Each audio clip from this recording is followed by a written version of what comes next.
Painting का बहुत शौक था। वो हमेशा से ही पेंटर बनना चाहती थी, पर उसके माँ और पिताजी ने उसको कभी भी इस चीज के लिए सपोर्ट नहीं किया और उसकी शादी नीरव से हो गई। नीरव रजनी को बहुत प्यार करता था, पर रजनी हमेशा चुपचाप ही रहती। वो इस शादी से खुश नहीं थी। वो ये शादी नहीं करना चाहती थी।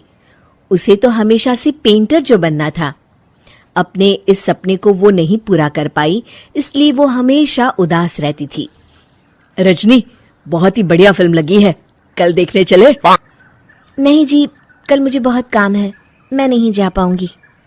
अच्छा तो कोई बात नहीं, संडे को चलते हैं। देखिए, मुझे फिल्म देखना पसंद नहीं है। आपको जाना है तो चले जाइए। नीरव को मना करके रजनी वहां से चली जाती है और अपने बैग को खोलकर उसमें बंद पड़े ब्रश और कलर्स को देखकर रोने लगती है। रजनी, चलो ना कहीं बाहर खाने चलते हैं, कुछ तुम्हारी पसंद का। जी, मुझे नहीं जाना, मेरी तबीयत ठीक नहीं है। रजनी वहां से चली जाती है। नीरव को समझ नहीं आता कि रजनी उससे इतना दूर क्यों रहती है। वो जब भी उसके साथ वक्त बिताना चाहता है, रजनी कोई ना कोई बहाना बना देती है। एक दिन घर पर कोई नहीं था। रजनी घर का सारा काम जल्दी से खत्म कर लेती है। घर पर अकेले होने के कारण वो सोचती है कि वो आज पेंटिंग करेगी। वो अपने कमरे में जाकर पेंट ब्रशेस और कलर्स निकालकर जैसे ही कलर मिक्स कर रही होती है कि दरवाजे पर बेल बज जाती है। अब कौन आ गया इस वक्त? इतनी मुश्किल से तो मुझे पेंट करने का मौका मिला है। रजनी दरवाजा खोलती है तो उसकी सास अपनी सहेलियों के साथ खड़ी होती है और सब घर के अंदर आ जाते हैं।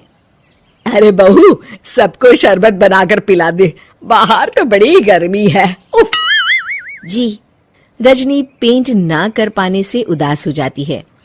उसे गुस्सा भी आ रहा होता है कि उसने इस शादी के लिए हाँ क्यों कह दी। वो रसोई में जा रही होती है कि उसकी सास उसे रोकती है। बहू, सबके खाने का भी इंतजाम कर लेना, आज का लंच तो ये सब यही करेगी। हाँ। रजनी बिना कुछ कहे रसोई में चली जाती है। सबके लिए खाना बनाती है। सब खाना खाते हैं और रजनी घड़ी देखती है कि ये सब कब जाएंगे ताकि वो अपनी पेंटिंग कर सके। जब शाम होती है तब सब चले जाते हैं अपने घर। अरे बहू, सब तेरे खाने की तो बहुत तारीफ कर रहे थे, सबको बहुत अच्छा लगा खाना। आपको मुझे सुबह बताना चाहिए था ना कि आपकी सहेलियां आ रही हैं। पता भी है कितना वक्त लगा सारा खाना बनाने में। अरे बहू, तू ऐसे कैसे बात कर रही है मुझसे? तो और कैसे बात करूं? मैं इस घर की कोई नौकरानी नहीं हूं कि इतना काम करूंगी। रजनी अपने कमरे में जाकर दरवाजा बंद कर लेती है। शाम को जब नीरव आता है तो उसकी माँ उसे पूरी घटना के बारे में बताती है। क्या रजनी ने आपसे इस तरह बात की माँ? हाँ, और पता नहीं उसे क्या हो गया है, शाम से बाहर भी नहीं आई है। मैंने तो कई बार आवाज दी, खाना भी नहीं खाया उसने। तू ही बात करके देख ले बेटा। नीरव अपने कमरे का दरवाजा खटखटाता है। रजनी, दरवाजा खोलो, मैं हूं। रजनी दरवाजा खोलती है और फिर वापस जाकर अपने बिस्तर पर लेट जाती है। रजनी, माँ से बात करने का ये क्या तरीका है? मैंने कोई गलत बात नहीं की है। अरे तुम क्यों ऐसे बर्ताव कर रही हो सबके साथ? क्या तुम इस शादी से खुश नहीं हो? रजनी कुछ नहीं बोलती।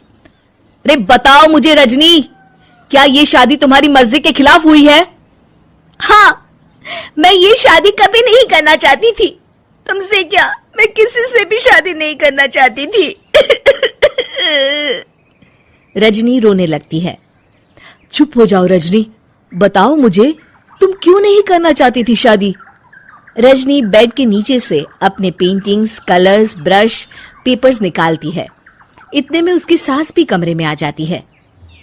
ये देख रहे हो, ये थे मेरे सपने। मैं पेंटर बनना चाहती थी, पर माँ पापा ने कभी सपोर्ट नहीं किया और मेरी शादी करवा दी। मेरे सारे सपने टूट गए।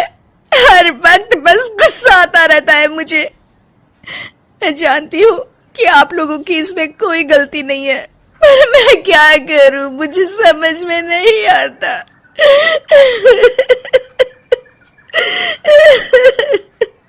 रजनी फूट फूट कर रोने लगती है।